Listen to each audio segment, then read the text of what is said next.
اللہ کے محبوب تشریف فرما تھے، مسجد نبوی کے کونے میں ایک عربی دیہاتی آ گیا اور پیشاب کرنے لگا۔ صحابہ مارنے کے لیے دوڑے اس کو کہ اس کو جھڑکیں۔ آقا کریم نے ان کو بلا لیا، کہا اب بیٹھ گیا تو اس کو کر لینے دو۔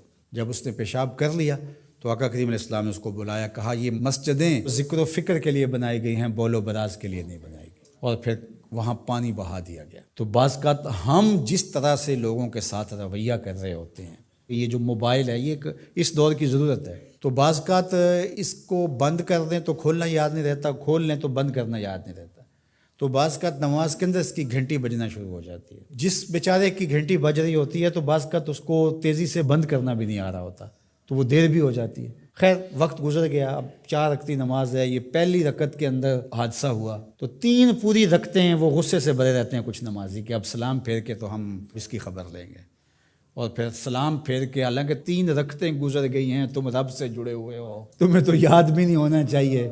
ترغیب کی آیتیں بھی آئیں، ترغیب کی آیتیں بھی آئیں، جنت کا تذکرہ بھی آیا، جہنم سے بھی ڈرایا گیا، تلاوت بھی ہوئی، تم سجدے میں بھی گرے اس کے حضور، تم رکوع میں بھی گرے، لیکن یہ نہیں بھولے کہ گھنٹی اس طرف سے بجی تھی۔ اور پھر سلام پھیر کے سب نے ایسے گھور کے دیکھا جیسے کھا جائیں گے۔ اب اس کو دیکھیں اور اس پیشاب کرنے والے کو دیکھیں، اپنا عمل دیکھیں اور رسول اللہ کا عمل دیکھیں ہم کہاں کھڑے ہیں۔ اور اسی لیے تو لوگوں نے بھگا دیا ہے مسجدوں سے لوگوں کو کہ جو مذہبی طبقہ اس کا رویہ کتنا سخت ہے۔ میں نے تو یہ دیکھا ہے کہ ایک چیز ہے جس کا تعلق دین سے اس طرح سے نہیں ہے، طریقہ کار سے ہے، تنظیمی طریقہ ہے، طریقت کا طریقہ ہے، آپ کا تربیتی طریقہ ہے، اور اگر کوئی بندہ اس طریقے کو اختیار نہیں کرتا تو اس کو مسلمان نہیں سمجھتے۔ میں ایک تنظیم کھڑی کر لی ہے اور میں اس کا ایک طریقہ وضع کرتا ہوں اور اس کے مطابق جو نہیں چلتا تو میں سمجھتا ہوں کہ یہ تو مسلمان ہی نہیں ہے۔ تو کیا ہم نے یہ رویہ اختیار کر لیا اور کیا انداز اختیار کر لیا؟ میں تو سمجھتا ہوں کہ اس وقت سب سے بڑا مسئلہ یہ ہے کہ منبر و محراب کے لوگوں کا بھی فہم دین ناقص ہے۔ فہم دین ناقص ہے تو پھر کس طرح دین فروغ پائے گا؟ تو یہ ضرورت ہے کہ دین کو سمجھنا۔ تو شیطان کے طریقے ہیں، وہ علماء کو الگ ٹریٹ کرتا ہے، جاہلوں کو الگ ٹریٹ کرتا ہے، متکبر کو الگ ٹریٹ کرتا ہے، منکسر المزاج شخص کو الگ ٹریٹ کرتا ہے، اور ہر ایک کے لیے اس نے الگ الگ چیزیں رکھی ہوئی ہیں، ہر ایک کے لیے الگ پیکج ہے اس کے پاس۔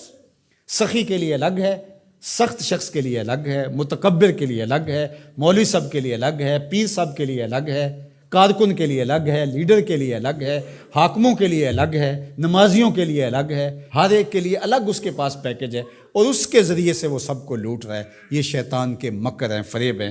یا ایھا الناس کلوا مما فی الارض حلالا طیبا ولا تتبعوا خطوات الشیطان، اور شیطان کے قدموں کی پیروی نہ کرو۔ یہاں یہ خطوہ کی جمع ہے، قدم کی پیروی نہیں، قدموں کی پیروی نہ کرو۔ معلوم ہوا کہ شیطان کے پاس ایک چال نہیں ہے، اس کے پاس بڑی چالیں ہیں، وہ بڑے بڑے طریقے سے لوٹتا ہے، بڑے بڑے مکر سے لوٹتا ہے۔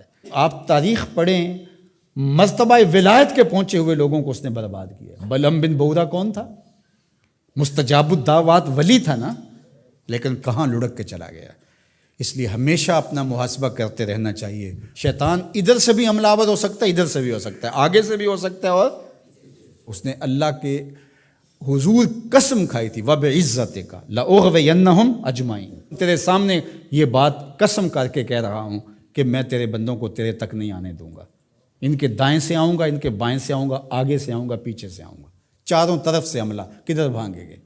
اللہ اکبر۔ ظالم 2 راستے بھول گیا، اوپر والا اور نیچے والا۔ جب بندہ دعا کے لیے ہاتھ اٹھاتا ہے یا سر سجدے میں رکھ دیتا ہے، شیطان کچھ بھی نہیں کر پاتا۔ تو یہ دائیں سے بھی آ رہا ہے، بائیں سے بھی آ رہا ہے، آگے سے بھی آ رہا ہے، پیچھے سے بھی آ رہا ہے، اور اس نے خود اللہ کے سامنے قسم کی ہے، مجھے تیری عزت کی قسم، ان بندوں کو تیرے تک نہیں آنے دوں گا، چاروں طرفیں گھیر لوں گا۔ تو یہ چومکھی لڑائی ہے شیطان کے ساتھ، کبھی یہ کسی طرح سے آ جاتا ہے، کبھی کسی طرح سے آ جاتا ہے، کبھی کسی طرح سے آ جاتا ہے۔ تو اس کے بڑے مکر و فریب اور بڑے طریقے ہیں۔ اللہ تعالیٰ اس کے مکر و فریب سے ہمیں محفوظ فرمائے۔